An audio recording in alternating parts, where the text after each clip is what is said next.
Imagine being so rich that you could buy every company on the stock market today and still have money left over. One man actually did something close to this. He didn't invent a phone, he didn't invent a car, he didn't even invent the thing that made him rich. He just figured out how to control it better than anyone else in history. His name was John D. Rockefeller.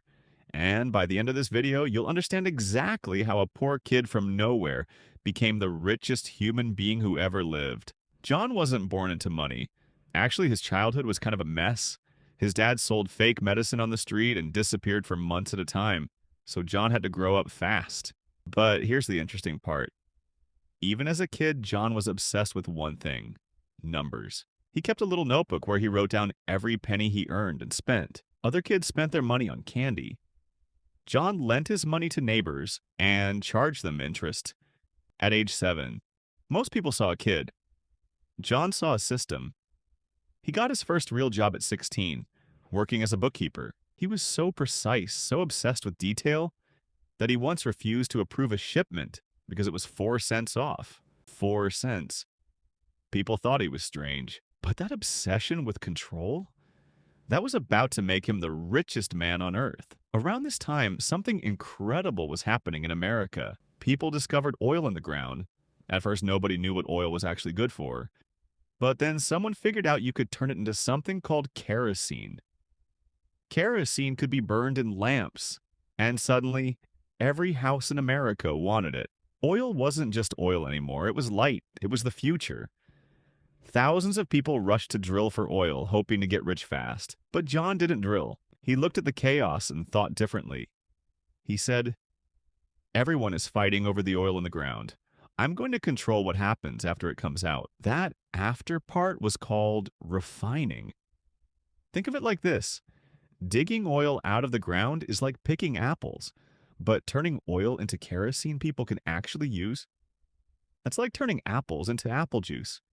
Anyone can pick apples, but the person who owns the juice factory controls the entire market.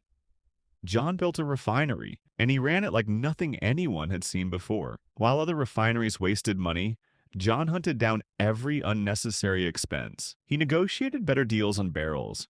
He figured out how to use leftover oil waste to make other products instead of throwing it away. He shaved off tiny costs everywhere, and those tiny savings added up into a massive advantage. Imagine 10 lemonade stands on the same street.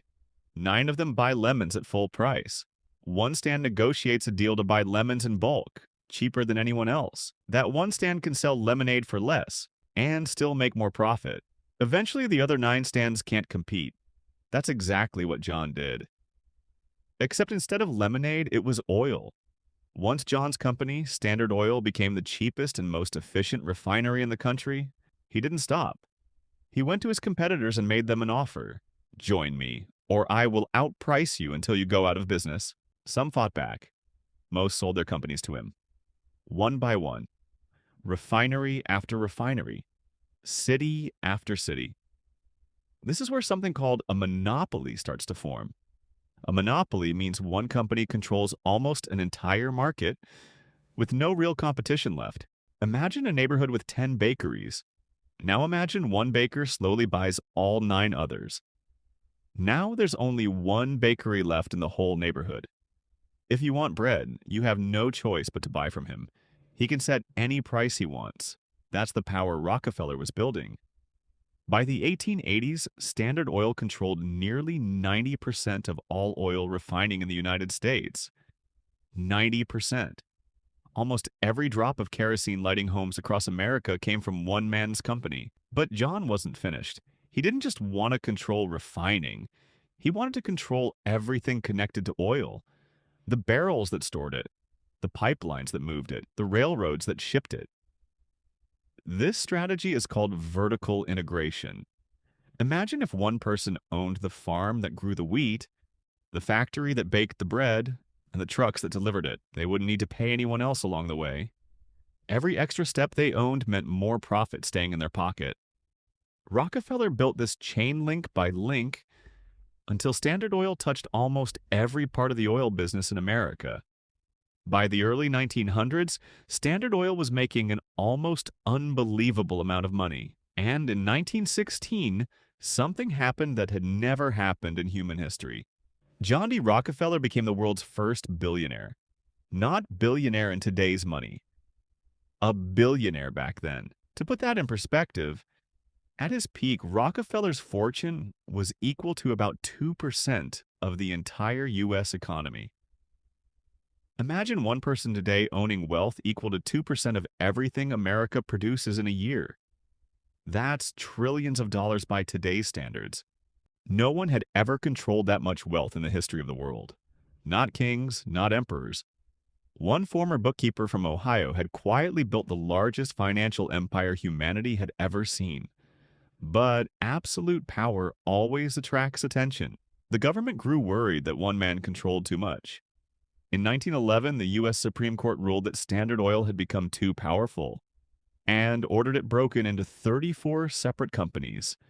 You'd think this destroyed Rockefeller. It didn't, because he owned shares in all 34 new companies, and those companies were suddenly free to grow on their own. His fortune actually went up.